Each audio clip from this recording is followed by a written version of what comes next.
El sufrimiento es temporal. El sufrimiento es temporal, es pasajero. Cuando pasamos por tiempos difíciles, pensamos que es lo último que vamos a experimentar, que se acabó nuestras vidas. Pero si nosotros recordamos, a través de los años hemos experimentado cosas difíciles y hemos sobrepasado ese problema. Sí, en la vida hay sufrimiento, pero no todo es sufrimiento en la vida. En la vida también hay tiempos felices, en la vida también hay tiempos buenos, tiempos alegres. No todo es sufrimiento en la vida. Pero cuando estamos pasando por un tiempo difícil, perdemos de vista y nos olvidamos que el problema es temporal. El sufrimiento es temporal. Por ejemplo, recuerdo que fui a visitar a una pareja, acababan de tener a su primer hijo. Y la emoción era obvia en el papá, en la mamá. El niño estaba sano, tenían globos de felicitaciones, tenían regalos, ropa para bebé, flores. Estaban felices, estaban contentos. Acababa de nacer un niño, el primer niño en la familia. ¡Qué felicidad! Y curiosamente, cuando bajaba del 5º piso al 3er piso, estaba cuidados intensivos. En cuidados intensivos era el contraste de lo que acababa de ver en el piso 5. En el piso 3 veía personas llorando, acongojadas, tristes, con la esperanza de que su ser querido se salve y no pierda la vida. Con la esperanza de que su ser querido salga de cuidados intensivos, o él vaya a un cuarto normal y pueda eventualmente salir a casa. Ese es el mundo en el que nosotros vivimos. Hay algunos celebrando, pasando tiempos felices, hay otros pasando tiempos difíciles, tiempos duros. Esa es la vida, el mundo caído en el cual nosotros vivimos. Hay personas que a fin de año están sufriendo y están llorando porque acaban de ser despedidos de su trabajo.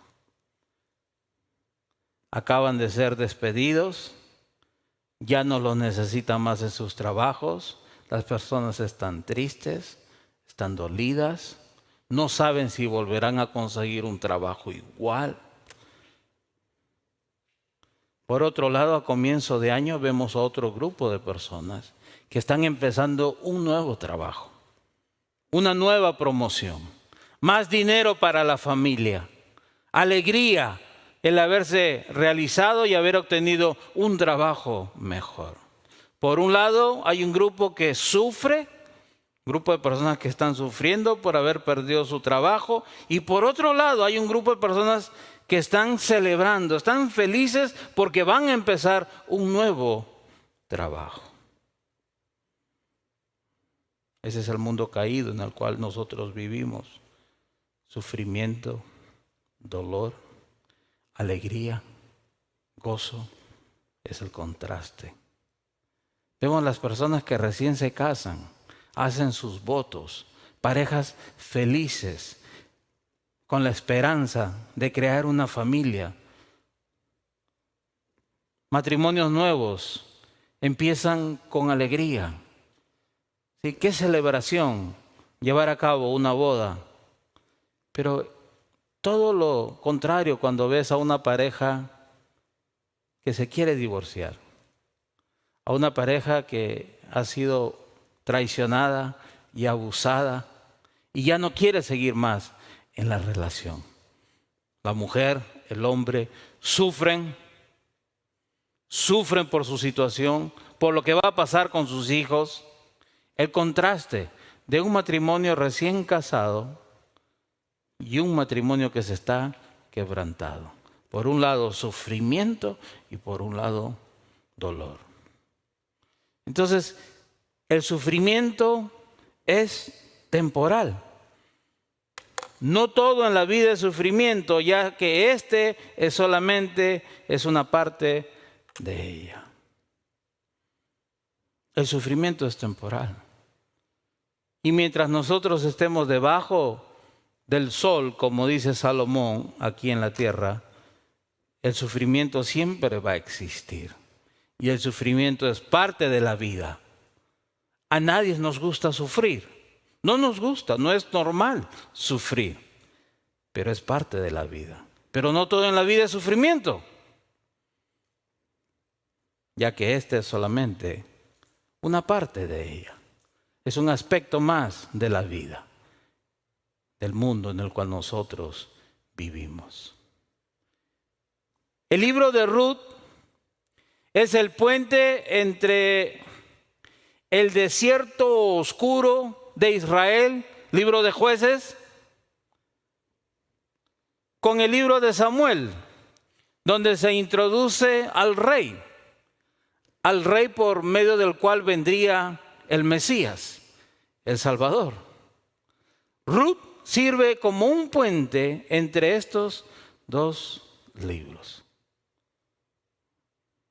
Y el autor de Ruth nos relata la historia de una familia que sale de su país, de su tierra natal, con la esperanza de conseguir una vida mejor, porque había hambruna, le estaban pasando muy difícil. Sin embargo, pasa el tiempo, muere el papá, la mamá queda viuda, pero se queda con 2 hijos. Pasa el tiempo, los hijos se casan, pero los 2 hijos también mueren y la madre se quedó viuda y se quedó sin hijos y sin ninguna esperanza. Quedan 3 mujeres viudas, solas y desamparadas. Entonces, el autor nos da el escenario de dónde comienza esta historia. El sufrimiento llega de formas inesperadas en las vidas de las personas.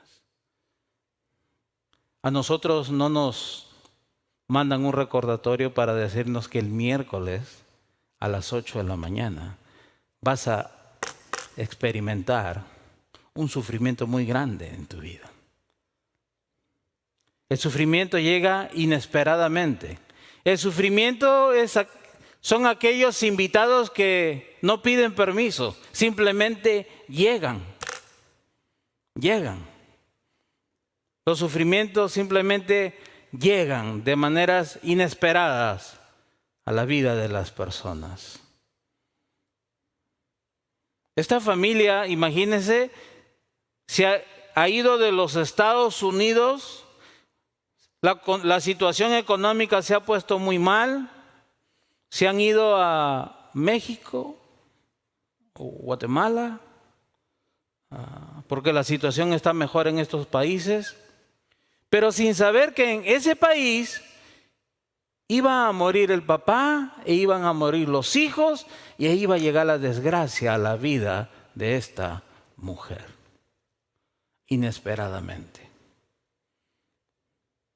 Entonces miremos el versículo 1 al capítulo 5 del libro de Ruth. Si usted no tiene su Biblia, le ponemos los versículos en pantalla, leyendo de la nueva versión de la Nueva Biblia de las Américas. Capítulo 1 de Ruth, versículos 1 al 5, empieza el escenario de esta historia. Versículos 1, aconteció que en los días en que gobernaban los jueces, haciendo referencia a los jueces del libro de Jueces, en Israel hubo hambre en el país y un hombre de Belén de Judá fue a residir en los campos de Moab con su mujer y sus 2 hijos.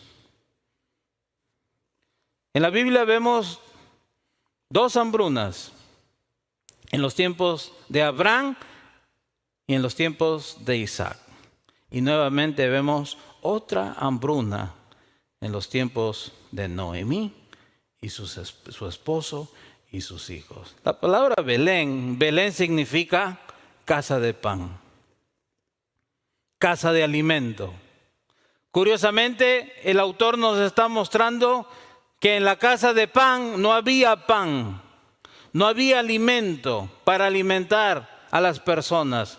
Belén, la casa de pan, estaba vacía. Dios había cerrado los cielos. Dios estaba castigando la idolatría, el pecado de la nación de Israel. Así que al experimentar ellos hambruna, ellos deciden dejar Belén de Judá para dirigirse a Moab con su mujer y sus 2 hijos. Si usted lee el libro de Génesis, capítulo 19, usted puede ver la historia de Sodoma y Gomorra. Lot escapa con sus 2 hijas y su esposa. La esposa decide mirar atrás y simplemente se hizo una estatua de sal. Las 2 hijas, al tener temor de quedarse solas sin descendencia, emborrachan a su padre, a Lot, y salen embarazadas de su padre, y Moab es la descendencia de Lot y el incesto con sus hijas. Moab era una nación que oprimía a los israelitas, era una nación que era prácticamente enemiga de los israelitas. Sin embargo, este matrimonio, esta familia, deja Judá, Belén de Judá, para dirigirse a un territorio enemigo. Versículos 2 nos dice: aquel hombre se llamaba, el esposo, Elimelec, y su mujer se llamaba Noemí, que significa complacida o satisfecha. Los nombres de sus 2 hijos eran Mahalón y Kelión, efrateos de Belén de Judá nuevamente, y llegaron a los campos de Moab y allí se quedaron. Ellos pensaron que su suerte iba a mejorar en otro país, que todo les iba a ir mejor en otro país. Sin embargo, un tiempo después, y murió Elimelec, el papá, marido de Noemí, y quedó ella con sus 2 hijos. Ellos se casaron con mujeres moabitas, prohibido por la ley. El nombre de una era Orfa y el nombre de la otra Ruth. Y vivieron allí unos 10 años. 10 años. Aún había esperanza para Noemí. En la cultura de aquellos tiempos, las mujeres no eran como las mujeres el día de hoy.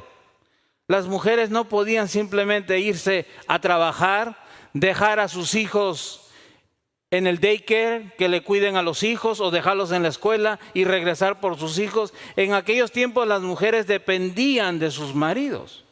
Y si sus maridos no existían, ellas dependían de sus hijos o dependían de sus nietos.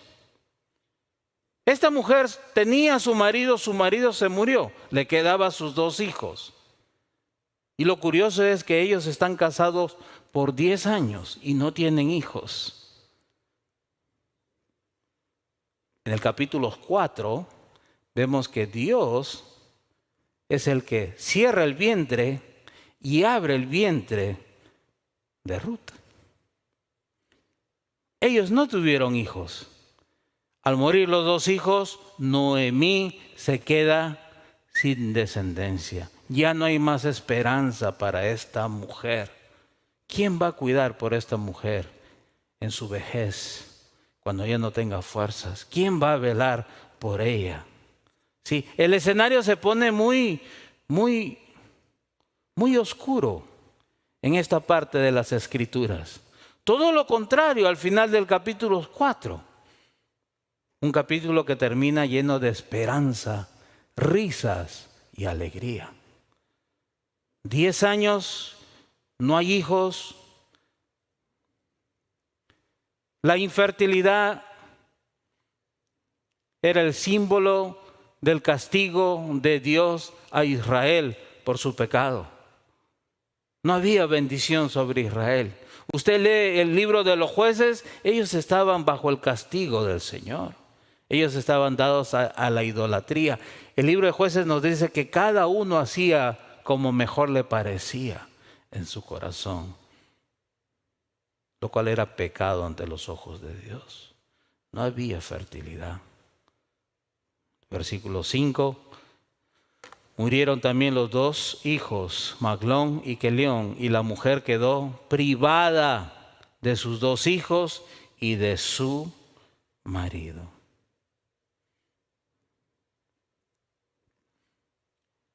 El autor nos da el escenario, ¿qué es lo que está pasando aquí?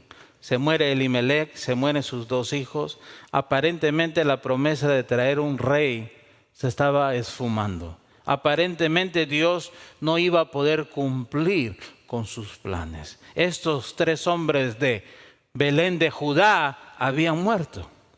Dios había prometido que iba a traer a un rey, a un salvador. Y aparentemente esto estaba quedando esfumado al ver cómo se mueren estos hombres. Noemí se queda sin esperanza, desolada, no sabe qué hacer. Recuerden, Noemí es una extranjera que está en otro país. Moab no es la tierra de Noemí. Ahora Noemí es una extranjera que está sola, sin familia. Simplemente tiene a dos muchachas, sus nueras, viudas como ella. No hay hombre en la vida de estas mujeres para que provea. Sin embargo, vemos que las buenas noticias son parte de la vida y algunas veces llegan en medio del sufrimiento.